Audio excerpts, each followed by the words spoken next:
ma come fare politica con la famiglia, per la famiglia o non solo per la famiglia, da un punto di vista anche normativo e contributivo, sapere quali sono i doveri della famiglia e quali sono i diritti. Stefano Valdegamberi, qual è il ruolo della regione, dell'assessorato, di chi gestisce le tiende in questo senso?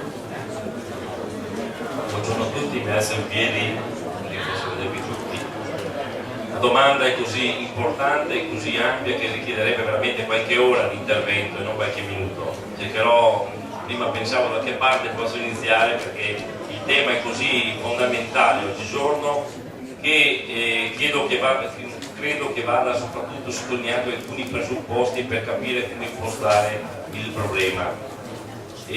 Oggigiorno viviamo in uno stato sociale che è sempre più a rischio, nel senso che a rischio di insostenibilità, perché c'è uno squilibrio strutturale nella popolazione che ogni anno che passa è sempre più accentuato.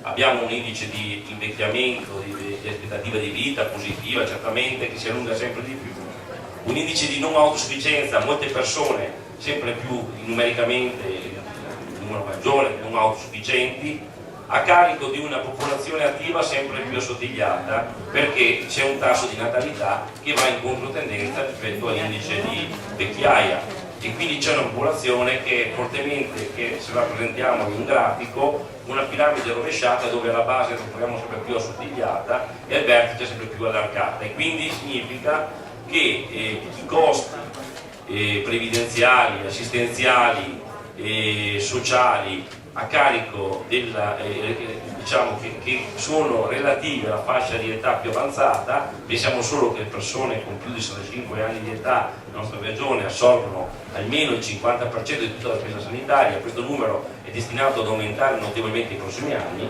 Ecco, partendo da questo presupposto, capiamo quanto sia importante, non solo per gli aspetti etici, non solo per gli aspetti, diciamo, relazionali, sociali, ma soprattutto anche per gli aspetti economici, fare una politica a favore della famiglia e a favore della natalità. Diventa un imperativo categorico al quale l'amministratore, anche quello laico, anche quello che ha nessun principio, deve semplicemente per motivi economici deve comunque affrontare. Qual è il paradosso? Il paradosso è che dati i paesi laici come la Francia e altri paesi d'Oltralpe questo problema l'hanno posto. Il nostro paese, l'Italia, che è la patria anche del cattolicesimo, e noi per motivi ideologici abbiamo sempre considerato le politiche per la famiglia come un qualcosa, come una politica, diciamo, di assistenza, come una elargizione di qualcosa, una politica che non abbiamo considerato invece come il punto nodale per un corretto sviluppo e una crescita anche economica, ripeto, di un paese. Io credo che i principi su cui fondare la riforma del welfare nel prossimo futuro, dico da amministratore del sociale, che ho i conti in mano della nostra regione ma anche i conti del nostro paese, che vedo ogni giorno ovviamente aggravarsi quanto le necessità, i bisogni aumentano in maniera più che proporzionale rispetto alle risorse che sono sempre più limitate, passa necessariamente attraverso la rivalutazione e la riconsiderazione pur tardiva dell'importanza sussidiaria che ha la famiglia rispetto allo Stato. Il principio di sussidiarietà, che questa mattina andavo un po' su internet a fare una piccola ricerca, ho scoperto una cosa interessante. Il principio di sussidiarietà, che ora è un principio costituzionale, cioè, che significa sussidiarietà? Significa che lo Stato deve far sì che le entità, i soggetti più vicini ai cittadini, quindi la comunità familiare, che è la prima società, prima ancora quella dello Stato, su cui lo Stato si fonda, che fare in modo che questi soggetti più vicini ai cittadini rispondano autonomamente ai bisogni pubblici e lo Stato non venga, ciò che può fare la famiglia, non si deve lasciare fare la famiglia, non deve essere sostituito dallo Stato. Anzi, lo Stato deve essere in sostegno, deve essere complementare, deve creare le condizioni perché la famiglia possa assolvere appieno il proprio ruolo, diciamo, naturale.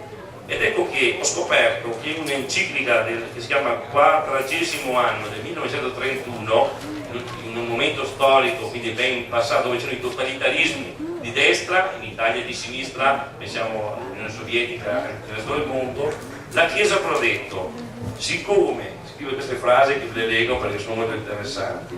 Siccome è illecito togliere agli individui ciò che essi possono e devono compiere con le forze e l'industria propria per affidarlo alla comunità, così è ingiusto rimettere ad una maggiore e più alta società, questo è lo Stato, quello che delle minori e inferiori comunità si può fare. Oggetto naturale di qualsiasi intervento della società stessa è quello di aiutare in maniera supplentiva le assemblee del corpo sociale, ma non già di distruggerlo o di assorbirle.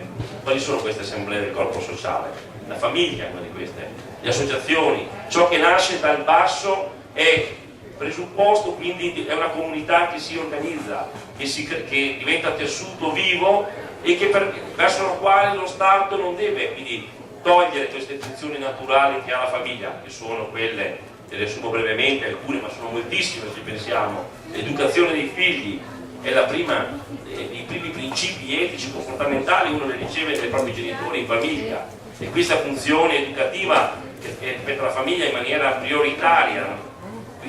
Se pensiamo al fatto della solidarietà intergenerazionale, quindi la famiglia, abbiamo detto più volte, è il primo ammortizzatore sociale. Pensiamo quando c'è un bisogno familiare, soccorre l'altro familiare, genitore aiuta i figli, figlio aiuta i genitori quando i diventano nonni, magari hanno bisogno di assistenza.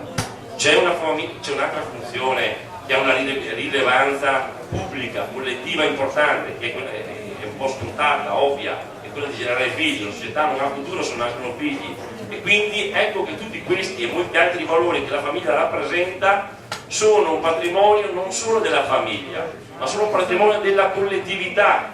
Quindi è la collettività che deve riconoscere questo ruolo, perché quindi deve supportare la famiglia nell'aspetto educativo, di crescita, di sviluppo dei figli, deve supportare la famiglia nell'assistenza che dà alle persone più deboli, con disabilità, agli anziani nei momenti di difficoltà, deve supportare la famiglia nel conciliare i tempi di lavoro con i tempi della famiglia, per far sì che le risposte sociali prioritariamente, primariamente vengono date dalla famiglia. Perché quando le risposte vengono date dallo Stato, e lo Stato vuole sostituirsi alla famiglia, istituzionalizzando i servizi, pensiamo case di riposo, strutture, portiamo tutto su strutture, tutto costa di più e tutto viene fatto e va a mortificare e a diminuire quel ruolo invece che spetta alla famiglia. Ecco che negli ultimi anni molto spesso noi abbiamo pensato a creare qualcosa di alternativo e abbiamo mortificato invece quel grande valore della famiglia, dicendo alla famiglia: non preoccuparti,